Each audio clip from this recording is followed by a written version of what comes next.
Em nome do Pai, do Filho e do Espírito Santo. Amém. Vinde, Espírito Santo, enchei os corações dos vossos fiéis e acendei neles o fogo do vosso amor. Enviai o vosso Espírito e tudo será criado, e renovareis a face da terra. Mais o aspecto da virtude da temperança, uma virtude de grande valor e que o mundo cada vez ignora mais: a castidade.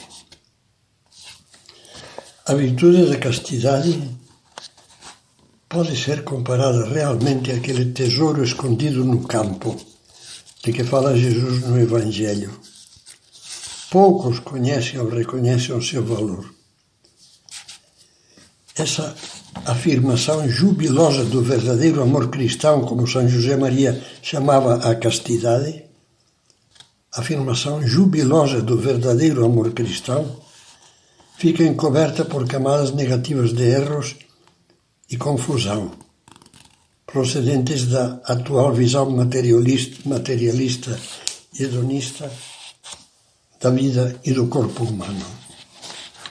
Causa verdadeira pena ter assistido, como aconteceu no meu caso, a uma palestra cristã, entre aspas, com uma autoridade eclesiástica sorrindo enquanto o orador dizia as maiores barbaridades, que citou como grandes fontes para falar da sexualidade, da castidade, Freud, Sartre e Simone de Beauvoir. Era um professor que dava aulas a futuros sacerdotes. Faz muito tempo disso, deve fazer uns 20 anos, mas não é um caso raro. Mas vamos rezar, calar e deixar. Nesta meditação, mais do que polemizar com a cultura e os costumes hedonistas, vale a pena apresentar a verdadeira visão cristã, humana e espiritual dessa virtude, que é uma das faces mais belas da virtude da temperança. A virtude da castidade, lemos no Catecismo, é comandada pela virtude cardeal da temperança, que tem em vista fazer depender da razão as paixões e os apetites da sensibilidade humana. A castidade, diz ainda o Catecismo, a castidade significa a integração correta da sexualidade na pessoa e, com isso, a unidade interior do homem em seu ser corporal e espiritual. A sexualidade na qual se exprime a pertença do homem ao mundo corporal e biológico torna-se pessoal e verdadeiramente humana quando é integrada na relação de pessoa para pessoa, na doação mútua integral e temporalmente ilimitada do homem e da mulher. Chamados ao verdadeiro amor.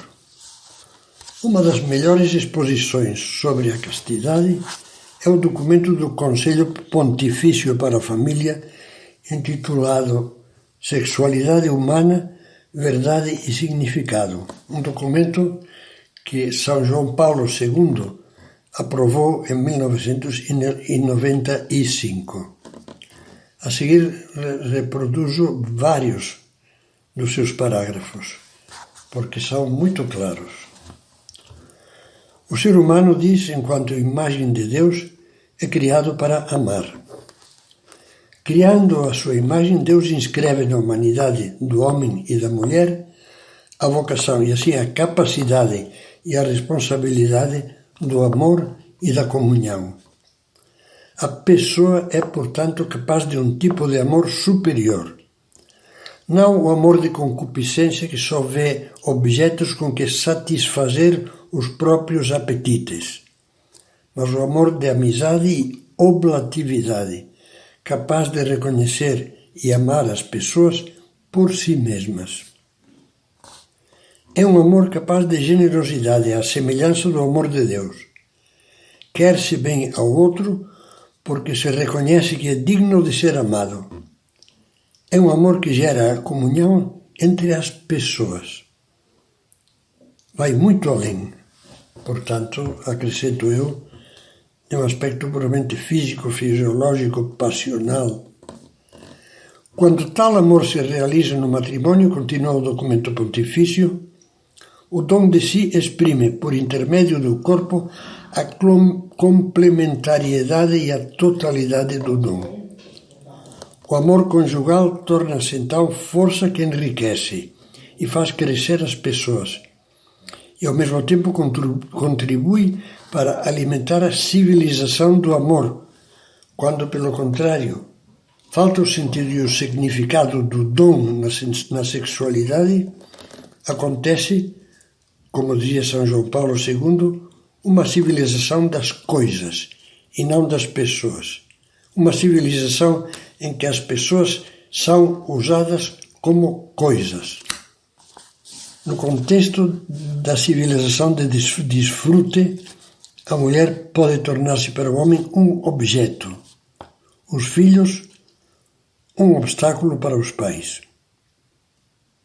É sem dúvida um amor exigente, mas nisto mesmo está a sua beleza, no fato de ser exigente, porque deste modo constrói o verdadeiro bem do homem e irradia-o também sobre os outros. Tudo isso exige autodomínio, condição necessária para ser capaz do dom de si. As crianças e os jovens devem ser encorajados e estimados a praticar o autocontrole e a renúncia, a viver de modo ordenado, a fazer sacrifícios pessoais em espírito de amor de Deus, de autorrespeito e de generosidade para com os outros, sem sufocar os sentimentos e as tendências, mas canalizando-os numa vida virtuosa. O amor autêntico pede o dom de si. Na última ceia, Jesus falava aos apóstolos da grandeza do amor cristão, de que ele próprio ia ser o máximo exemplo na cruz. Ninguém tem maior amor do que aquele que dá a sua vida pelos seus amigos. O amor matrimonial cristão tem como modelo precisamente a entrega de Cristo, como escreve São Paulo na carta aos Efésios. Maridos, amai as vossas mulheres como Cristo também amou a Igreja e se entregou por ela. Este mistério é grande. Eu digo isso em referência a Cristo e à Igreja. Por isso, o documento antes citado comenta que os casados devem, diz literalmente, estar conscientes de que no seu amor está presente o amor de Deus. E por isso também a sua doação sexual deverá ser vivida no respeito de Deus e do seu desígnio de amor, com fidelidade, honra e generosidade para com o cônjuge e para com a vida que pode surgir do seu gesto de amor. Só desta maneira, a sexualidade, pode tornar-se expressão da caridade.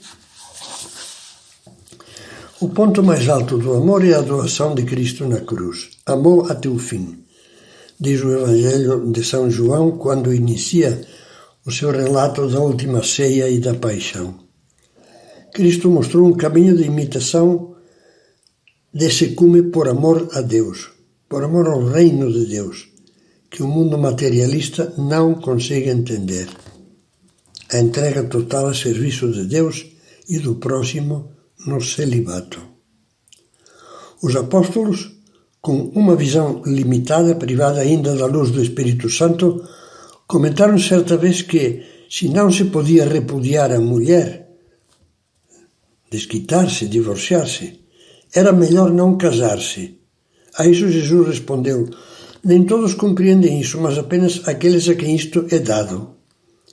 Falava-lhes assim de uma vocação especial que Deus concede a alguns, ao mesmo tempo que lhes dá a graça para viver o celibato por amor do reino dos céus, E Jesus conclui: quem puder compreender, compreenda.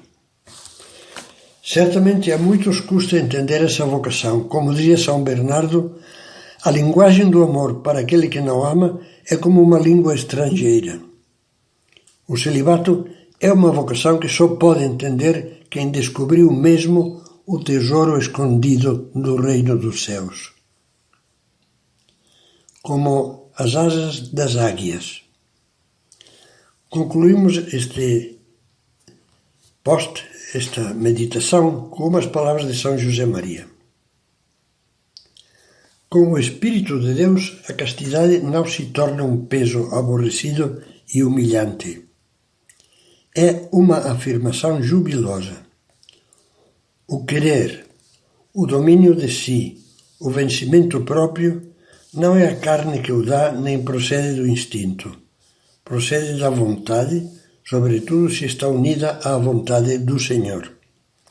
Para sermos castos, e não somente continentes ou honestos, temos que submeter as paixões à razão, mas por um motivo alto, por um impulso de amor, amor com maiúscula. Eu comparo essa virtude a umas asas que nos permitem propagar os preceitos da doutrina de Deus por todos os ambientes da terra, sem temor a ficarmos enlameados.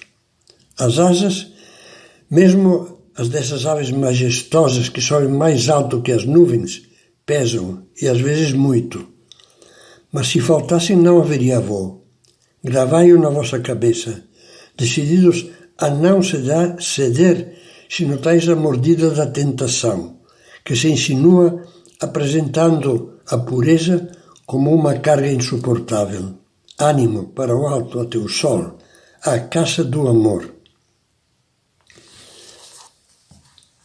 Na próxima meditação, que será a última, faremos uma reflexão sobre a luta prática para viver a virtude da castidade. E passamos já ao questionário sobre a castidade. Num ambiente em que o valor humano e cristão da castidade é ignorado pela maioria, o que faço como cristão para conhecer essa virtude, as razões dessa virtude, as suas manifestações, os seus valores? Compreendo que a visão do sexo que tem um cristão que se sabe criado à imagem de Deus é completamente diferente da que tem aqueles que concebem o ser humano apenas como um amontoado de material biológico sem sentido, surgido cegamente, não se sabe como, da evolução. Já li, procurando aprofundar, obras que exponham com altura filosófica, antropológica e teológica as razões profundas da castidade? Por que não começo por ler algumas das mais acessíveis, como as seguintes? A Teologia do Corpo, de São João Paulo II. Depois, Rafael Llanos e Fuentes, esse é o título, 270 perguntas e respostas sobre sexo e amor. Do professor Felipe Aquino, o livro O Brilho da Castidade e o livro Vida Sexual no Casamento, de T.G. Morrow, americano, Um Namoro Cristão. Evito discutir questões relacionadas com a castidade quando no ambiente não há pessoas capazes de levá-las a sério. Pelo contrário, com pessoas sinceramente interessadas, procuro ajudar e orientar para que adquiram formação. Peço a Deus que, além de me ajudar a viver a castidade, me conceda a graça de poder dar alguma contribuição ao que São José Maria chamava a necessária cruzada de virilidade e pureza neste mundo asfixiado pela avalanche do erotismo. Acredito que, quando há o desejo sincero de viver essa virtude, como diz o Catecismo da Igreja, o Espírito Santo concede o dom de imitar a pureza de Cristo.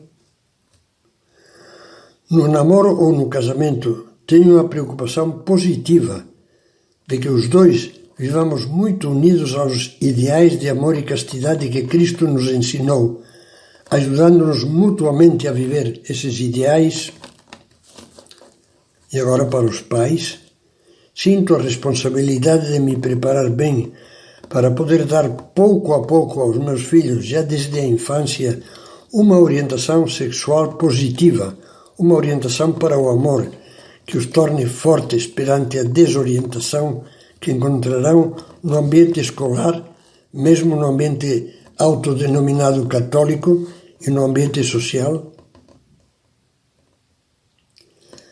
Participo e colaboro em iniciativas apostólicas cristãs, fiéis à Igreja, sobre a orientação familiar, educação dos filhos, namoro, amor matrimonial. Graças a Deus a muitas dessas iniciativas. Procure informar-se. E agora tire as suas conclusões.